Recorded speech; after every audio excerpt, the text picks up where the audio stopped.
Hello friends, मैं सुरुचि BPSC Gurukul 1 में आपका स्वागत करती हूं।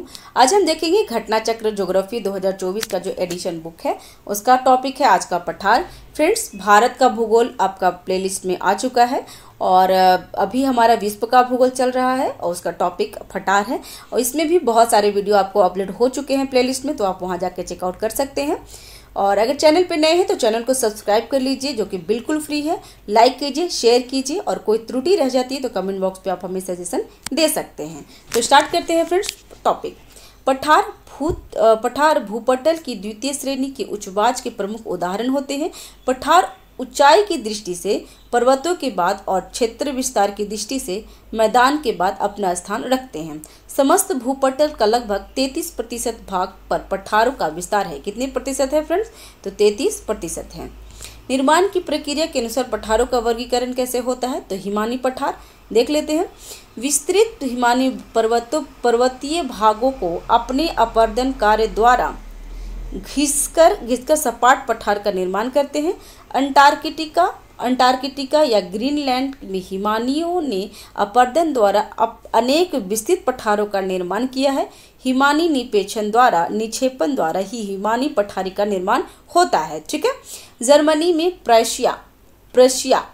जर्मनी में क्या है? तो प्रशिया का पठार हिमानी निक्षेपण द्वारा ही बना हुआ है। भारत के कश्मीर प्रांत में मर्ग की रचना हिमानी हिमोड द्वारा हुई है, तो ध्यान देंगे। अब जलकृत पठार क्या है? तो जलकृत पठार के बारे में देख लेते हैं।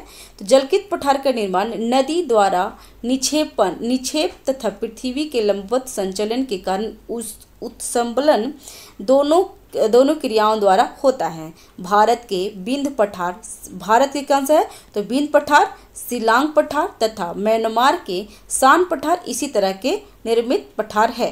कौन सा है? तो जलकृत पठार है। पवनकृत पठार कौन सा है? तो पवनकृत पठार के बारे में देख लेते हैं। तो पवनकृत पठार पाकिस्तान का पोटवर पठार और चीन के लोएस का पठार इसका प्रमुख उदाहरण है। और अंतरा पठारीय पर्वतीय पठार कौन सा है? तो भूपटल के सर्वाधिक विस्तृत तथा जटिल पठार इस क्षेत्र में आते हैं। चारों तरफ से पर्वतों से घिरे होने के कारण इन पठारों को अंतरा पर्वतीय पठार कहा जाता है।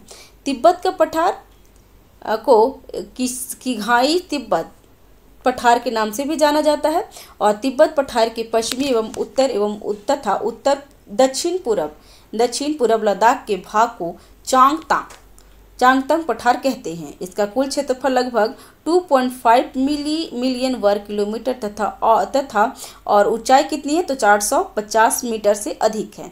तिब्बत का पठार विश्व का सबसे ऊंचा पठार है। तो ये क्वेश्चन पूछता है फ्रेंड्स कि तिब्बत का पठार विश्व का सबसे ऊंचा पठार है। यह अंतरा पर्वतीय पठार का एक अच्छा उदाहरण है। संसार की छत भी किसे कहते हैं? तो संसार की छत पामीर के पठार को कहा जाता है। तो ध्यान दीजिएगा, संसार की छत पामीर के पठार को कहा जाता है। मध्य एशिया की दक्षिणी सीमा पामीर पठार द्वारा ही निर्मित होती है। दक्षिणी अमेरिका का बोलिविया तथा पेरू पठार, कोलंबिया पठार तथा मेक्सिको का पठार इसी पठार का उदाहरण है। नेक्स्ट है नोट्स में देख ले, यहाँ पे गिरिपात पठार के बारे में पढ़ लेते हैं। तो पर्वतों के आधार पर स्थित पठारों को गिरिपात पठार कहा जाता है। संयुक्त राज्य अमेरिका के पिडमांटी पठार कहाँ पे? तो कौन से पठार? तो पिडमांटी पठार तथा दक्षिण अमेरिका के पेंटागोनिया पठार, ये ध्यान दीजिएगा, पेंटागोनिया पठार गिरिपात पठारों का सर्वोच्च उदाहरण है। दक्षिण अमेरिका में खनिजों का भंडार पेंटागोनिया के पठार को कहा जाता है। तो ये इंपॉर्टेंट है फ्रेंड्स क्योंकि ये सब आ जाते हैं। तो दक्षिण अमेरिका में एक क्वेश्चन पूछते हैं कि खनिजों का भंडार किसे बोला जाता है? तो दक्षिण अमेरिका में खनिजों का भंडार पेंटागोनिया के पठार को कहा जाता है। ठीक है। गुंबदकार पठार क्या होता है? तो बलन क्रिया द्वारा जब स्थल मंडल में इस तरह का उत्थान हो जाता है कि बीच का भाग ऊंचा होता है तथा किनारे वाले भाग गोलाकार होते हैं तो उसे गुंबद पठार कहा जाता है। संयुक्त राज्य अमेरिका का ओजार्क पठार इस तरह के पठार का सर्वोच्च उदाहरण है। तो गुंबदार पठार कौन सा? तो ओजार्क पठार गुंबदार पठार के उदाहरण है। महाद्वीपीय पठार कौन से होते हैं? तो प्रायद्वीपीय भारत का पठार महाद्वीपीय पठार का सर्वोत्तम उदाहरण है। महाद्वीपीय पठार के अन्य उदाहरण कौन से हैं? तो अरब का पठार, ऑस्ट्रेलिया का पठार, दक्षिण अफ्रीका का पठार आदि है इसमें। इनके अतिरिक्त अंटार्कटिका तथा ग्रीनलैंड के पठार को नवीन महाद्वीपीय पठार का उदाहरण कह सकते हैं। आइसबेरियन प्रायद्वीपीय में स्थित यूरोपीय देश स्पेन के अधिकांश भाग मेसेटा पठार विस्तृत है। स्पेन की राजधानी कहाँ है? तो स्पेन की राजधानी मैड्रिड इसी पठार पे स्थित है। मैड्रिड किस पठार पे फ्रेंड्स? तो मेसेटा पठार पे है, मैड्रिड पठार मतलब एमएम पे है, तो ध्यान दीजिएगा। तटीय पठार कौन सा होता है? तो सागरीय तटों के पास स्थित पठारों को तटीय पठार के अंतर्गत सम्मिलित किया जाता है। पठार का कोरोमंडल तट एक तटीय पठार का उदाहरण है। अब ज्वालामुखी पठार कौन सा है? तो इसके बारे में देख लेते हैं फ्रेंड्स। तो ज्वालामुखी के दरारी उद्गार के कारण निर्मित पठार के उदाहरण न्यूजीलैंड, दक्षिण अफ्रीका, उत्तरी तथा दक्षिण अर्जेंटीना, ब्राजील, पश्चिमी संयुक्त राज्य अमेरिका, फ्रांस, मेक्सिको तथा साइबेरियन में मिलते हैं। संयुक्त राज्य अमेरिका में कोलंबिया का पठार तथा प्रायद्वीपीय भारत का पठार लावा के पठार का भी उदाहरण है। तो लावा का पठार कौन कौन सा है फ्रेंड्स? तो संयुक्त राज्य अमेरिका में क्या है? तो कोलंबिया का पठार, और प्रायद्वीपीय भारत का पठार का क्या है? तो लावा पठार का भी उदाहरण है। ठीक है फ्रेंड्स। अब इसमें दिखा हुआ है कि विश्व के प्रमुख पठार और उनकी स्थिति क्या क्या है और कहाँ कहाँ पे है ये फैला हुआ, तो देख लेते हैं। कोलंबिया का पठार कहाँ पे है? तो संयुक्त राज्य अमेरिका में, यूएसए में। दक्कन का पठार दक्षिण भारत में। मेडागास्कर का पठार मेडागास्कर द्वीप पे। ईरान का पठार ईरान में है। तिब्बत का पठार हिमालय के उत्तर एवं क्यूनल पर्वत के दक्षिण में है। मैक्सिको का पठार मैक्सिको में। ब्राजील का पठार दक्षिणी अमेरिका का मध्य पूर्वी भाग में। कोलोरेडो का पठार एरिजोना, न्यू मैक्सिको, कोलोराडो या यूहाट राज्य यूएसए में है। ऑस्ट्रेलिया का पठार ऑस्ट्रेलिया के पश्चिमी भाग में है। मेसेटा पठार स्पेन में है। मंगोलिया का पठार मंगोलिया, चीन और रूस में। ग्रेट बेसिन का पठार कोलंबिया नदी एवं कोलोराडो नदी के मध्य में है। बोलिविया का पठार कहाँ है? तो बोलिविया के एंडीज पर्वतमाला श्रेणी में है। चियापास का पठार मैक्सिको में। अबिसिनिया का पठार इथोपिया तथा इरिट्रिया पूर्वी अफ्रीका में। अरब का पठार कहाँ है? तो दक्षिण पश्चिम एशिया में। अनातोलिया का पठार तुर्की में है। ठीक है, तो ये अनातोलिया का पठार के बारे में पूछता है। तो अभी हम देख लेते हैं फ्रेंड्स उस पर क्वेश्चन किस टाइप के पूछते हैं। तो तिब्बत का पठार की समुद्री तल से औसत ऊंचाई कितनी है? तो 5 किलोमीटर।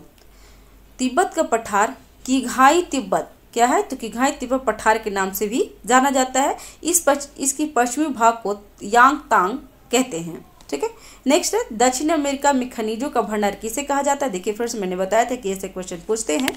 तो दक्षिण अमेरिका में खनिजों का भंडार जो क्षेत्र है वो कौन सा है? तो पैटागोनिया का पठार। कि अब ध्यान लीजिए कि गोनिया मतलब एक बोरा होता है, तो उसी में खनिज भर के लाते हैं। तो ऐसे ध्यान रखिए कि खनिजों का पठार गोनिया में मतलब पैटागोनिया में। और ये कहाँ पे है खनिजों का पठार? तो दक्षिण अमेरिका के खनिजों का पठार पैटागोनिया को पठार को कहा जाता है। कहाँ पे? दक्षिण अमेरिका में। पठार पर स्थित नगर है कौन सा है? तो मैड्रिड कौन सा नगर पे? तो मेसेटा पठार पे। जबकि बुखारेस्ट है, बुखारेस्ट पठार जामनगर गुजरात में भी, सिंगापुर में भी ये सब पठार भी स्थित है। संसार का छत किसे कहा जाता है? संसार का छत पामीर के पठार को कहा जाता है। नेक्स्ट है निम्न में से कौन सा सबसे बड़ा पठार है? तो कोलोराडो का पठार। यहाँ पे देख लीजिए कि कोकोनीसो 5000 वर्ग मीटर में है। एक्वेरियस 9000 और कोलोराडो कितना है? तो इतना है फ्रेंड्स 150580 वर्ग किलोमीटर। कोलंबिया भी है। तो इसमें टेलीग्राफ पठार हिस्सा है। टेलीग्राफिक पठार किसका हिस्सा है? तो उत्तर अटलांटिक कटक का टेलीग्राफिक पठार हिस्सा है। देखिए यूपीपीएससी 2019 में पूछा है, तो रिसेंटली का ये सब क्वेश्चन है फ्रेंड्स, तो ध्यान देंगे।